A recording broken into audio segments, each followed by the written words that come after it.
Not a horror movie dragging my old ass to the theater on a Sunday. And baby, what Ryan Coogler did with Sinners needs to be archived in the Library of Congress, tattooed on the moon, and taught in film school under how to absolutely eat without utensils, okay? Now, this isn't your normal kind of vampire movie, okay? Sinners is a Southern Gothic supernatural tapestry woven with juke joint blues, spirituality, passion, ancestry, and family. And it starts with this animation that gives us a brief yet needed and incredibly important exposition.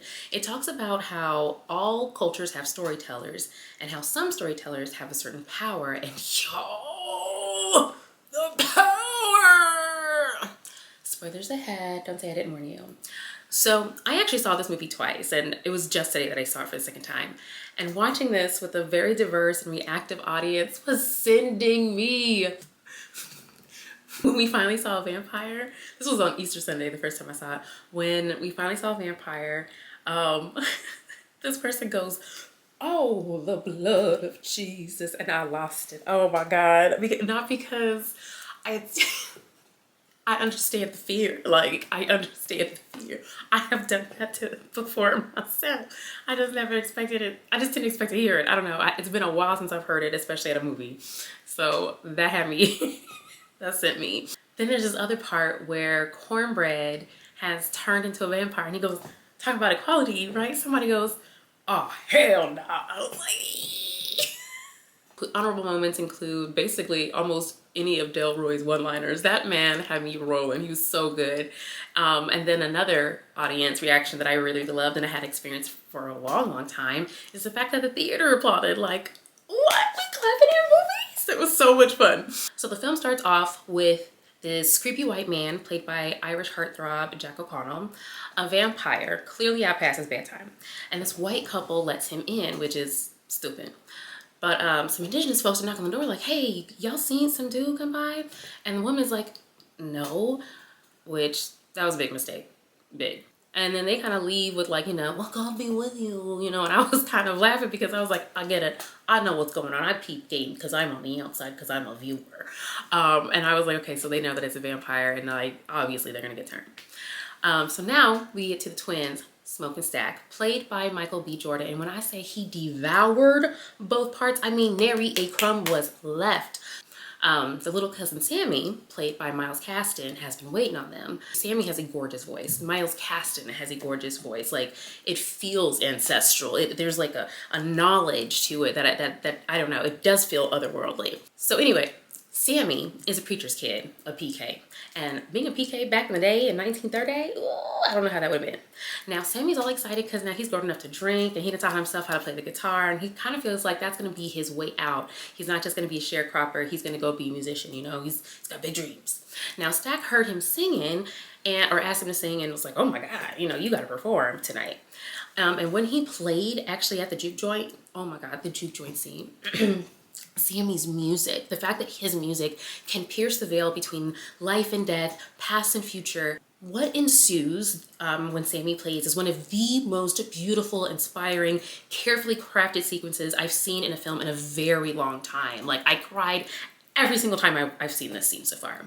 It felt not only magical, but it was a magic that I was more than eager to believe in, Now, the women in this movie were also top tier. Wunmi Mosaku as Annie was firstly otherworldly as well. The beauty, her strength, the energy she resonated.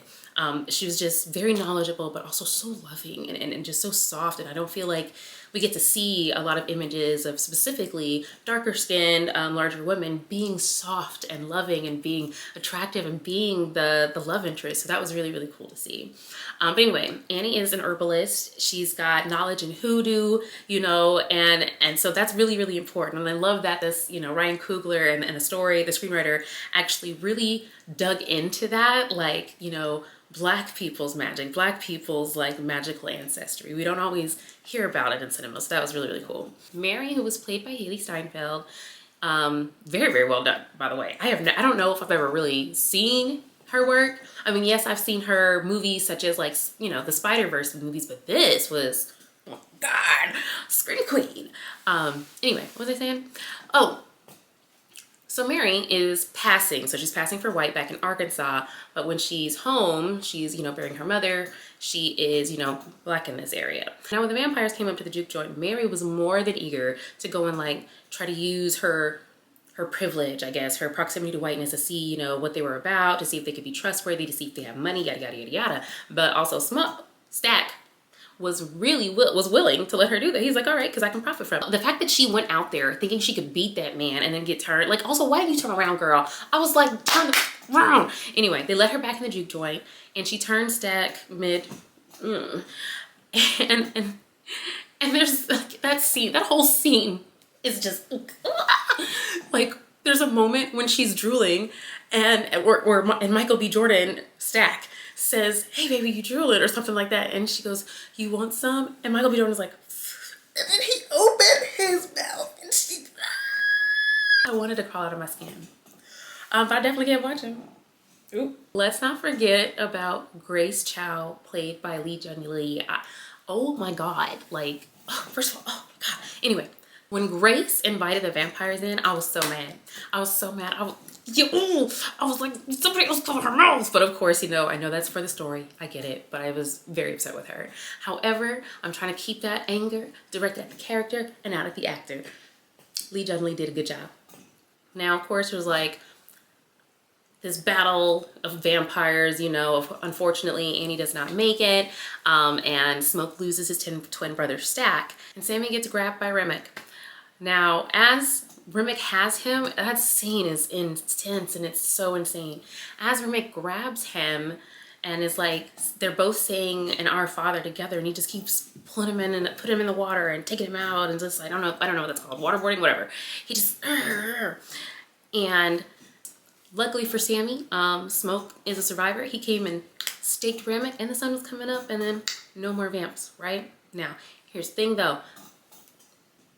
It's not gonna be that easy because we find out that essentially the twins were sold this sawmill because it was essentially a trap for the Klan to get any hungover black people and just kill them in that sawmill. That's like what they've been doing. It's like a weird kind of effed up thing. And Michael B. Jordan like mowing them up down. This movie was like an experience, and it's been feeling, I have enjoyed every single time that I've watched it. Now, Ryan Coogler didn't just direct a horror film. He essentially like used cinema to like be a sermon. Andre Bazin would be proud. Look him up. Kahedi Cinema. In the first post-credit scene with older Sammy, played by actual legend blues guitarist Buddy Guy, that's insane, was just finishing a gig and Stack was visiting him. Stack visited him. And we learned about this promise that Stack had made to Smoke to keep, you know, to like stay away from Sammy, to let him live out his life. And he did that. And like, I don't know, just like learning about that, I don't know, just the love. Like you really see just how much Smoke and Stack loved each other at almost every point in the film. Ryan Coogler really did a great job like building these like kind of ceremonies. For example, Smoke shakes a lot, you know, due to trauma, the war, whatever. And so he can't make his own cigarettes. So, God, Stack makes the cigarettes for him.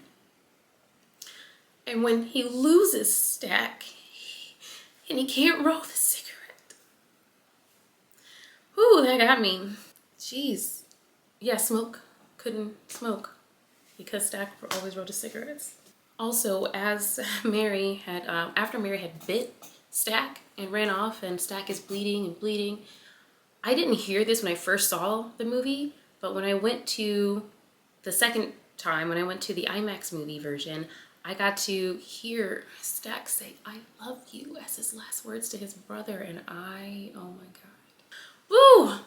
Like, this movie made me laugh, it scared me, made me cry, it made me think, it inspired me. And what more can you ask of a movie, you know? Like, I didn't even expect to be inspired. I was just trying to have a good time. Ryan Coogler did the dang thing. So, it is what it is. So, final thoughts. Sinners is black brilliance, soaked in southern syrup, wrapped in folklore, and kissed with horror. I will absolutely be watching again. Maybe once it is in 4DX with a silver necklace, eating garlic with a ring of salt around my chair just in case, because you ain't gonna catch me slipping. 5 out of 5 moonlit juke joints. I also want to thank my patrons because I couldn't be doing these things without you. If you'd like to know more about some of the things that I'm up to, please check my links below. Thank you. Love you. Bye.